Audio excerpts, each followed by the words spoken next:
സാങ്കേതിക ഡിജിറ്റൽ സർവകലാശാല താൽക്കാലിക VC നിയമനങ്ങളിൽ ഗവർണറുമായി സമവായത്തിനില്ലെന്നുറപ്പിച്ച സർക്കാർ ഗവർണർ ചട്ടവിരുദ്ധമായി പെരുമാറിയെന്ന് സുപ്രീംകോടതിയെ അറിയിക്കാനാണ് തീരുമാനം. നിലവിലെ VC നിയമനം റദ്ദാക്കണമെന്നും ആവശ്യപ്പെടും. തുടർ നീക്കത്തിനായി സർക്കാർ നിയമോപദേശം തേടി.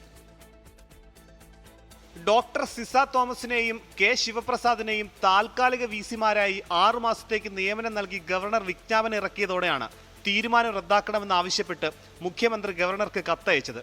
എന്നാൽ മുഖ്യമന്ത്രി 2 തവണ കത്തയച്ചിട്ടും ഗവർണർ പ്രതികരിക്കാതെ വന്നതാണ് സർക്കാരിനെ ചൊടിപ്പിച്ചത്. ഗവർണറുടെ നടപടിയിൽ തുടർ നീക്കത്തിനായി സർക്കാർ നിയമോപദേശം തേടി.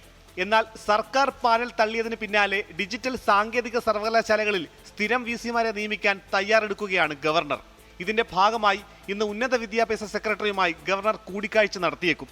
2 സ്ഥിരം VC നിയമനത്തിന് നടപടിയെടുക്കണമെന്ന് സുപ്രീം കോടതി വിധി അനുസരിച്ചാണ് ഗവർണറുടെ നീക്കം. കേസ് ഓഗസ്റ്റ് 13 വീണ്ടും പരിഗണിക്കുമ്പോൾ VC നിയമ നടപടികളെല്ലാം ഗവർണർ കോടതിയെ ബോധ്യപ്പെടുത്തുമെന്നാണ് വിവരം. ഗവർണറുടെ ഇപ്പോഴത്തെ നടപടികളെല്ലാം സുപ്രീം കോടതി വിധിക്ക് വിരുദ്ധമാണെന്ന വാദമായിരിക്കും സർക്കാർ കോടതിയിൽ ഉന്നയിക്കുക. VC നിയമനങ്ങളിൽ സർക്കാരും ഗവർണറും ധാരണയിലെത്തി തുടർ നടപടിയിലേക്ക് നീങ്ങാനാണ് സുപ്രീം കോടതി ഉത്തരവ്. എന്നാൽ വീണ്ടും പോരുകടുത്തതോടെ VC നിയമനങ്ങളിലെ അനിശ്ചിതത്വം നീളും. 24 തിരുവനന്തപുരം.